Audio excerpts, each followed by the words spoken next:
Hello guys, j'espère que vous allez bien. Bienvenue sur La Doha, It's About Everything. Et cette fois-ci, on va direction de Dubaï, la France. Maïva Guénam, elle est où? Je sais pas. Elle est tout sauf elle n'est pas en Algérie. Parce qu'elle ne peut pas y aller pour le moment.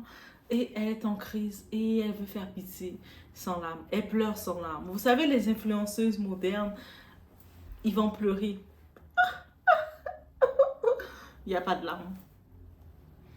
Ça sert à rien de pleurer avec des larmes de toute façon. Mais qui pleure avec des larmes maintenant? Dites-moi dans les commentaires, est-ce que quand vous pleurez, vous avez des larmes?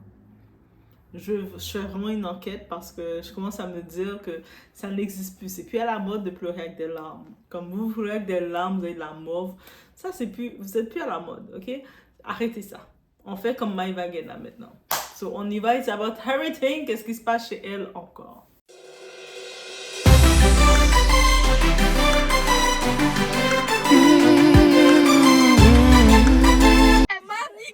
J'avais confiance, je la déteste les filles, je la déteste. Elle m'avait dit quoi, l'autre bouffonne, je la déteste. Elle m'a niqué ma vie, elle m'a niqué 500 000 euros. Elle m'a dit quoi, non t'inquiète pas, c'est sûr.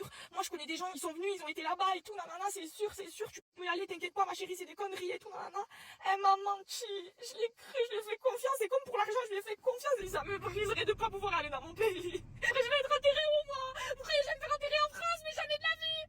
Même si la France est mon pays, je l'aime, je suis algérienne. Les filles, vous imaginez, je pourrais pas me faire enterrer dans mon pays, je suis algérienne, je suis musulmane. Je regrette les filles, par là, c'est le regret de ma vie, le plus gros regret de ma vie. Oh là, par là, tu me le refuses, les filles. Je vais trop mal de vivre. C'est mon pays. Elle m'a niqué ma vie. Je me rappelle dans une période du temps quand cette fameuse Maïva Guénam, influenceuse, candidate de télé-réalité, elle a fait les Marseillaises, c'est la seule émission qu'elle a faite. Bref, elle a fait ce qu'elle a fait. Et elle était la protégée de Magali Berda parce qu'elle était prête à tout. On la voyait sur le lit conjugal. Magali était sur le lit conjugal là, de Magali Berda et de son mari, Stéphane. Dans le moment, ils ne s'étaient pas encore mariés. Mais elle se couchait au milieu en mode position comme « Je suis prête. Je suis prête. Ton pied, mon pied. » Ah, moi, je trouvais ça déjà bizarre. J'étais comme « C'est quoi leur relation? C'est son employé? C'est sa boss? » Là, maintenant, ça va plus. Il y a question d'argent. Maïva n'est pas payée comme elle sentait qu'elle devait être payée. Mais elle ne rapporte plus avec toutes les histoires. Bouba, c'est encore ta faute. Hein. Bouba, là, ils sont plus payés. Elle ne peut plus les payer. Magali ne pouvait plus payer les gens comme elle les payait. Parce qu'avec les arnaques, les produits d'arnaque, comme elle vendait ce bâton-là, elle disait, ce bâton-là, les gars, la communauté, elle va aller les vendre pour 400 €. Et là, le monde ne veut plus acheter un bâton à 400 € parce qu'ils ont vu c'est de l'arnaque. Bref. Là, maintenant, Magali a des problèmes avec ses petits poussins. C'est Maïva Guénam, elle ne peut plus les payer parce que l'arnaque ne fonctionne plus. Je vous ai fait l'argent avec l'arnaque, mais ça ne fonctionne plus. Eux autres sont fâchés contre elle, dont Maïva qui étaient les jambes écartées dans le lit conjugal des gens. On retient ça. Là, maintenant, et on se rappelle quand justement Magali s'était mariée avec Stéphane, son chéri. Ils sont allés se marier en Israël. Ils ont donné des invitations à des gens. Magali s'était retrouvée comme fille... Non, Maïva s'est retrouvée comme fille d'honneur. Elle était très fière de s'afficher, d'être comme... Elle avait même fait un discours avec Laura Lampika, si je ne me trompe pas, et où il disait... Elle ouvrait son bec, elle disait « Je suis trop contente d'être là. »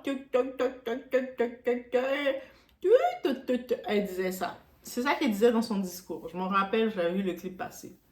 Vous aussi, vous vous en rappelez. Bref. Là, et puis, juste une parenthèse, je vous ajoute, lors de ce mariage, ce fameux mariage en Israël, ça s'est fait l'année dernière ou il y a 2 ans de ça, c'est tout récent. Il y avait le couple d'influenceurs, ils sont origines d'Algérie aussi. On parle de Camilla et Noré. Ils avaient refusé d'assister dans ce mariage en Israël parce qu'ils se sont dit, nous on est originaires de l'Algérie. Si on vend en Israël, on risque d'avoir des problèmes pour entrer en Algérie parce qu'à cause de toute la politique, tout ça. Ça veut dire qu'ils ont fait le minimum de recherche comme n'importe quel humain doit faire. Elle, Maïva, elle s'en foutait de l'Algérie à ce moment. Elle s'en fichait de l'Algérie parce que elle, Magali, c'était son pied, mon pied.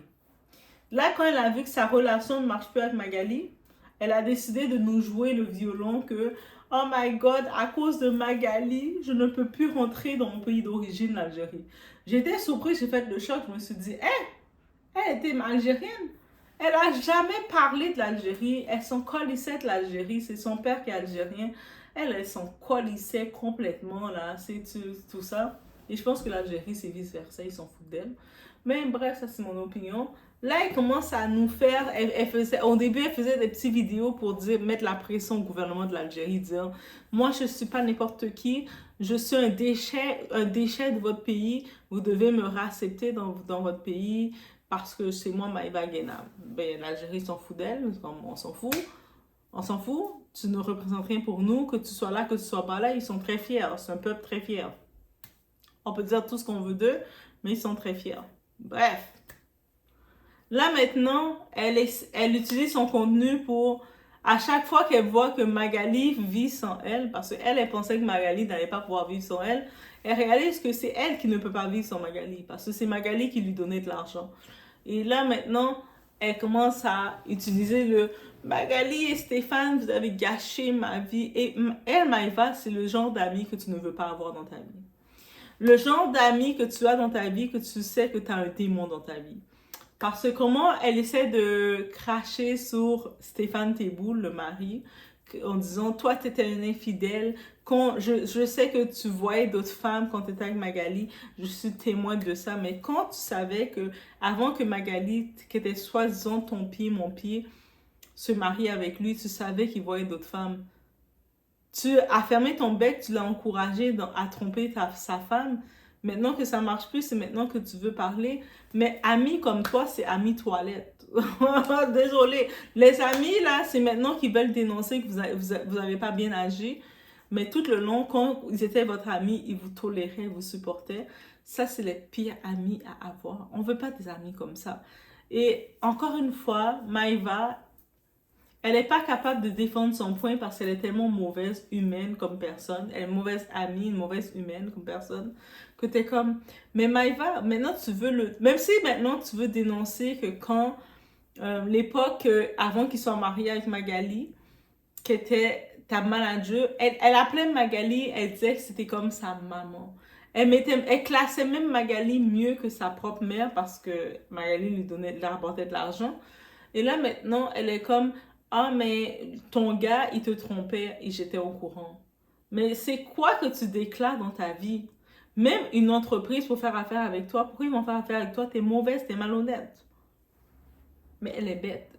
Mais je sais qu'elle vit à Dubaï, elle consomme beaucoup de choses pour avoir ses clients, pour faire ce qu'elle doit faire. Mais je me dis, oh my God, Maïva.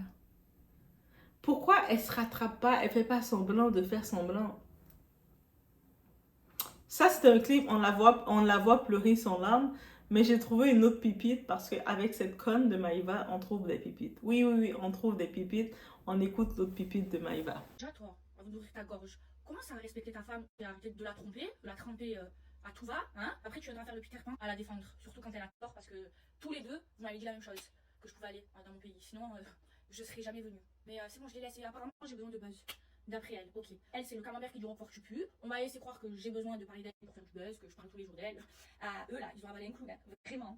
Vraiment, ils ont mal à la tête. Bon, les filles, ça y est, j'ai fait ma prière. Et voilà, je m'en remets à Dieu. Voilà, je m'en remets. De toute façon, le consul algérien, il sait ce qu'il fait. Voilà, à tout moment, j'ai pleuré pour rien. À tout moment, j'ai mon visage, je peux aller dans mon pays. C'est mon rêve. Donc, Inch'Allah, que je suis mise en angoisse pour rien. Voilà, je m'en remets à Dieu. Comme vous voyez, elle continue les attaques. Maïva, c'est comme ça. Elle t'attaque, elle crée une attaque constante sur toi pour te faire sentir que tu es en tort et elle est en raison. Mais t'es pas en raison, Maïva. C'est comme, la seule façon que tu t'attaques à Magali Berda, c'est parce qu'elle ne te sert pas.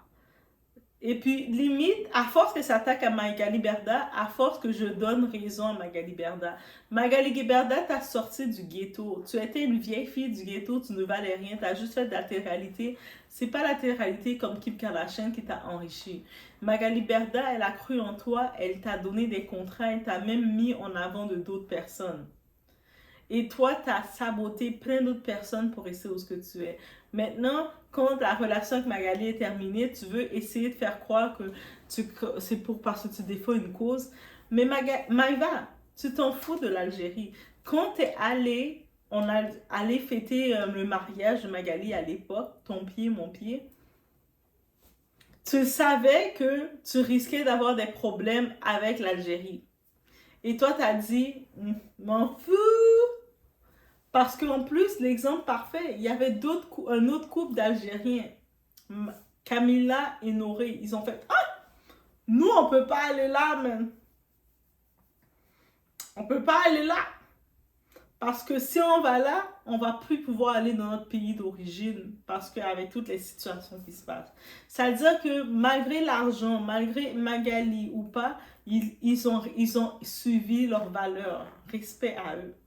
Elle s'en foutait de l'Algérie. Là, maintenant, elle essaye de faire croire que moi, je suis sur une cause que je défends. Yo, Maïva défend aucune cause. Qu'est-ce que Maïva se rend compte? Elle a plus de contenu. Et puis, comme Magali l'a dit, en effet, tu n'as plus de contenu. C'est pour ça que tu parles toujours de moi. C'est pour ça que tu fais toujours du boss sur moi. Et c'est tout à fait ça avec Maïva Guénam. Elle fait plus de télé-réalité parce qu'elle était connue dans les Marseillais. Les Marseillais, dès qu'on a mis Maïva comme vedette des Marseillais, les Marseillais ont coulé. Tellement qu'elle est toxique, néfaste. Elle crée pas d'histoire d'amour, elle crée rien. Tu sais, des fois, dans la télé-réalité, tu vois des petites histoires. Mais elle est tellement toxique, aucun des gars qui arrivaient sont attirés par elle. Rien du tout. Elle est toxique. La seule personne qui est restée avec, c'est un autre vendu qui consomme, qui est dans ses produits. Là, il n'est pas à jeun, c'était Greg qui a des problèmes neurotiques. C'est le seul qui pouvait être intéressé à elle. Même quand il n'était pas intéressé à elle, elle le forçait des histoires avec lui, elle gâchait ses relations. Mais bref.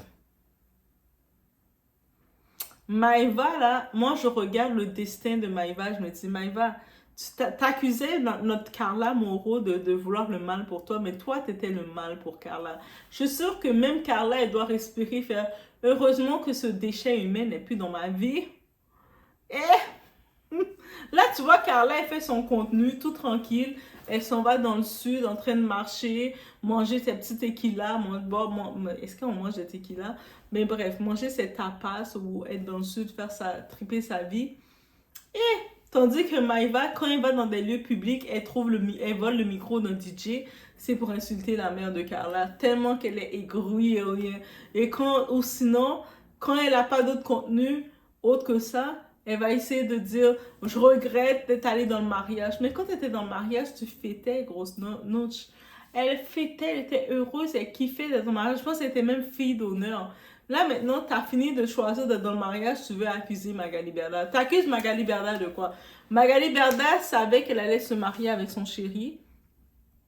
Supposément, maintenant, tu veux dire que son chéri la trompait parce que tu veux créer des problèmes. J'espère que Magali, rendue là, elle va pas t'occuper. Mais je pense que Magali sait que tu es une vicieuse, elle va pas t'occuper. Mais maintenant, tu essaies suite à ça à créer beaucoup plus. Désolée, what I have to say to you, Maïva, t'as perdu. T'es en train de chuter.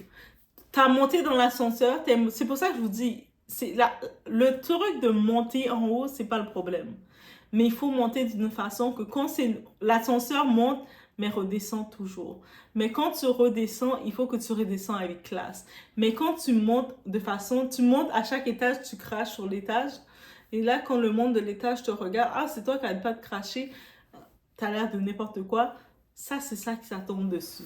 Donc, guys, je vous laisse sur ce. Laissez-moi savoir ce que vous en pensez. C'était la nouvelle de votre influenceuse. Parce que c'est pas la mienne. C'est votre influenceuse, Maïva Guénam, qui est dans sa chute. Elle est complètement dans sa chute. De temps en temps, je vois qu'elle fait ses derniers placements.